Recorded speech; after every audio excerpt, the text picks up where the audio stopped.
Breaking news this noon at Southwest 14th and Taylor. That's where we can find our Blair Best. She's been on scene since it happened around 10:30 this morning. Blair, I know you're standing by right now with, I believe you said a tenant is there with you too. Yes, that's right, Christine. I just met Damien here and he actually woke up to smoke and flames. Tell us what happened this morning. So I woke up this morning, the whole house was filled with smoke in my apartment, and I thought, something had been going on, and I walk out and there was smoke coming out of every other apartment, smoke coming up from downstairs. It seemed like the third floor kind of lit on fire. And when I got downstairs, the fire department just showed up, and there was fire coming out of the windows exploding. I just watched it get worse and worse. Every time the water would kind of shut something down, another fire would burst up. It's been going on for about an hour now.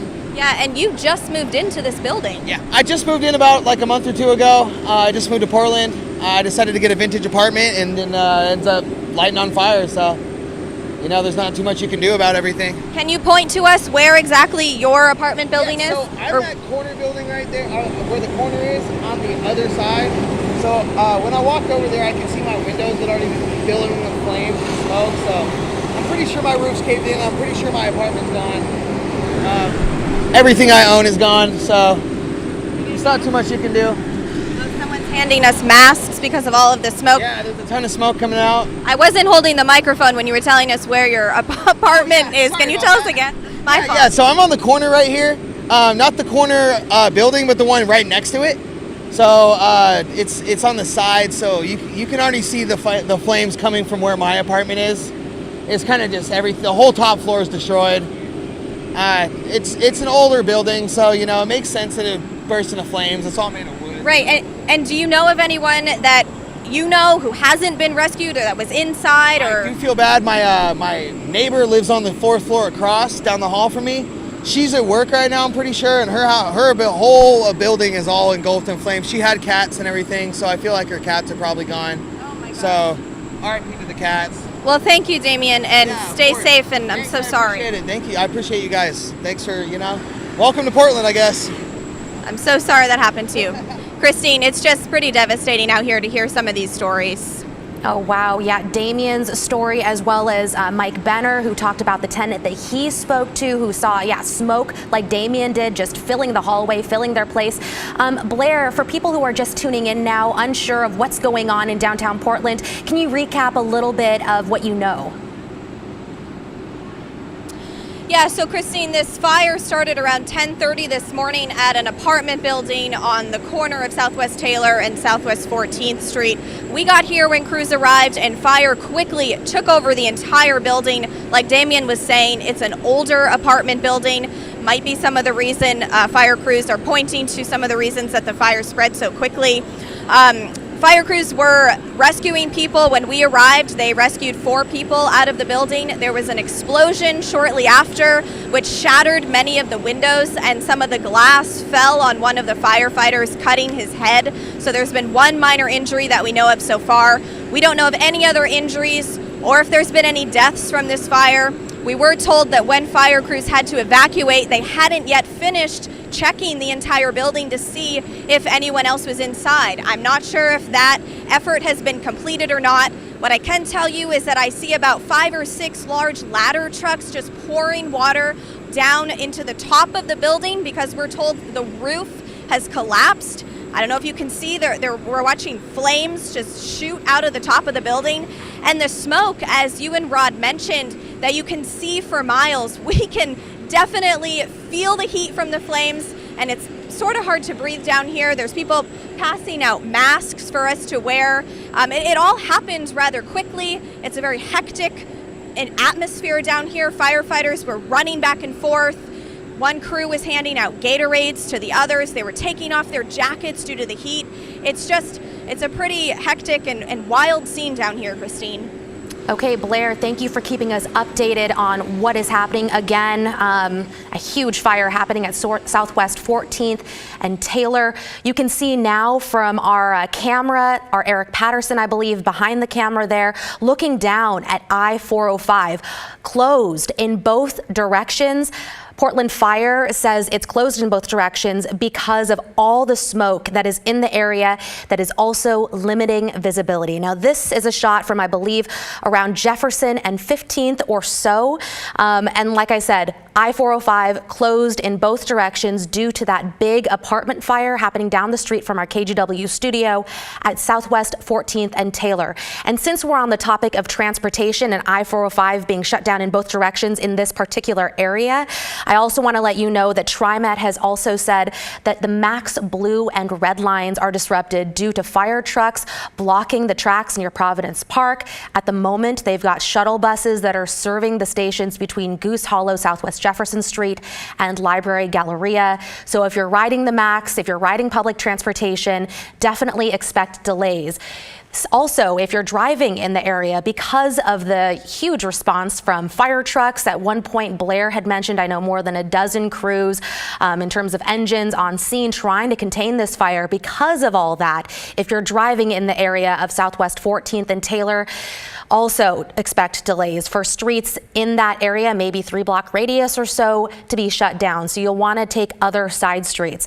Now you can see on your screen, this is a 4-alarm apartment fire. I know that's kind of hard to get your brain around when you're not working in the fire service at all, but that just means it is an intense fire. It is extreme, and right now fire crews are trying to get a handle on it. All morning long, we've seen smoke billowing out of that building at 14th and Taylor. We know that it is an apartment building. It's called the May Apartments.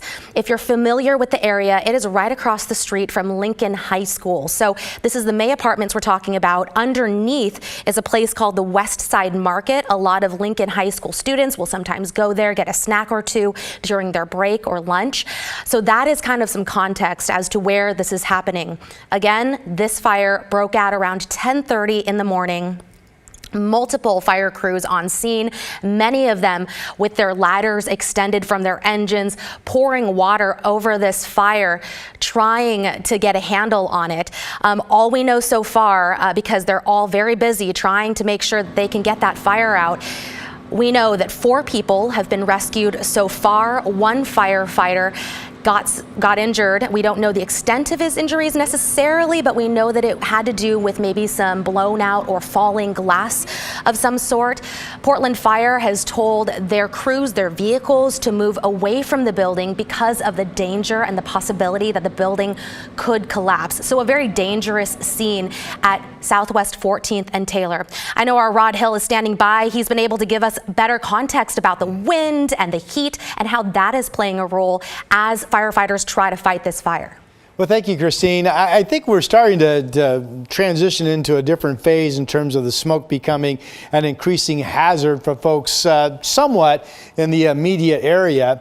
Our Rose City camera does show that the smoke has been pushed to the south due to a light north wind flow all the way down over the Hawthorne Bridge. And actually, we're starting to see smoke work its way all the way down into the south waterfront and up on the Markham Hill from the vantage point that I have looking at our Rose City camera. You're looking live right there of all the water continuing to be put on this fire. But as the firefighters start to cool down the overall fire, we're not getting the vertical billowing of the smoke plume. When that was happening, it was keeping the smoke pretty much at 1,000 feet or higher for quite a while. And we had very little visible smoke in the air that was down low where people would be traveling and walking and quite frankly even watching from a distance. But now you can see clearly down toward the Hawthorne Bridge and getting down toward the south waterfront down there, that smoke is starting to settle down in many more locations down low. So not a good idea to be out walking around this if you see the reduced visibility in your area. Christine, back to you. Yeah, good points for sure. And even though the smoke isn't as, billowing like straight up as it was before, definitely an impact on people in the area. In fact, standing in the studio right now, I can smell the smoke. So it is definitely, I can't even imagine the people who are outside near that fire right now. We want to go to our Blair Best, stationed near Southwest 14th and Taylor. That is where this huge apartment fire is currently burning. Blair, I know you've got the PIO on standby with you right now. I can't wait to hear a little bit more about what's going on and what they can tell us. Yes, Christine, we're here with Rick Graves, the PIO at Portland Fire and Rescue. And Rick, can you just give us an update and where do things stand right now? You know, we've gone to a fourth alarm, so we've requested more crews to show up to aid. We're cycling people through their work zones. We're all on the exterior now. We've got heavy bore aerial fire master streams going to address the building that's on fire. Additionally, we have lots of exposure lines that we're utilizing to protect the building that's just next to it, adjacent, probably 4 feet apart. We're doing everything we possibly can to make sure that we can save that building and continue to work on knocking the flames down of the fire structure. What information do you have on rescue efforts that were underway, and is there any new information? There's really no new information on the rescues. We effected a lot of rescues early on in this scene. Initially, and then we went in and did some more extensive searching and assisted people out, and then we pulled our crews out just for their safety. We're really concerned with a structural collapse as well, so we've moved our rigs out of the collapse zone so that if we do in fact have a building collapse, we won't have one of our fire engines or trucks or personnel underneath that in that location. Do you have any information? We're hearing reports of a highway closure. Yeah, I-405 is closed in both directions right now as a result of the smoke banking down and limiting visibility. So we're also, obviously there's thousands of feet of hose on the ground, so the roads here in downtown Portland in this particular area are going to be closed for quite a bit. And we've heard that there was one firefighter who was minorly injured. Yeah, tiny injury to the forehead. Yeah, we had an explosion, glass blew across the street and hit him in the forehead.